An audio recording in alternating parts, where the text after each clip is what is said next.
ఈ కాలంలో రాజశేఖర్ గాని లేకపోతే మనం ఖచ్చితంగా చాలా లాస్ అయిపోవలసి వస్తుంది. దీని యూనియన్ల పేరు అర్థం కానీ గత పరిపాలించిన 2 యూనియన్లు కూడా చూశారు. ఈసారి ఖచ్చితంగా రాజశేఖర్ గాని ఉంటే యూత్ ఖచ్చితంగా మీరు ఏదైతే ఆ యూనియన్ వల్ల లాస్ అయిపోయారో దాన్ని ఖచ్చితంగా తీసుకొస్తామని చెప్పి మరొకసారి మీకు గంటా. ఎందుకంటే సీనియర్స్ గా మేము ఎల్ఎల్టీసీలు కానీ ఎల్టీసీలు కానీ అండమాన్లు కానీ మాకు ఫ్లైట్ ఎక్కాలంటే కొత్తగానే ఉండేది. ఒక్కసారి ఛాన్స్ అని చెప్పిన ఒకసారి ఐఎన్టీసీ ఉన్నప్పుడు రన్ చేసినప్పుడు మళ్ళీ ఇప్పుడు ఏదైతే యూనియన్ ఉన్నదో ఆ యూనియన్ వచ్చినప్పుడు కూడా దాన్ని క్యాన్సిల్ చేశారు. అది తర్వాత సార్లు కూడా లేకుండా చేశారు. అప్పుడు మళ్ళీ తర్వాత ఐఎన్టీసీ వచ్చిందంటే మళ్ళీ అండమాన్ పెట్టింది.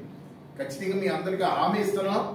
ఏదైతే మనం ఫ్యూచర్లో మీరు ఏదైతే లేకుండా పోయారో ఏదైతే మీకు ఉండి లేకుండా చేశారో యూనియన్లు ఖచ్చితంగా మేము చేసి తీరుతామని చెప్పి మరొకసారి మీ అందరికీ తెలియజేసుకుంటూ మీరు ఐఓసీ సోదరులుగా నా కుటుంబ సభ్యులుగా ఎప్పుడు నేను మీలోనే ఉంటానని చెప్పి మీరు నన్ను మా ప్రెసిడెంట్గా రామమూర్తి గారిని పిలిచి మీరు అభిమానించినందుకు మీరు మరొకసారి మీ అందరికీ నమస్కారాలు తెలియజేసుకుంటూ నేను సెలవు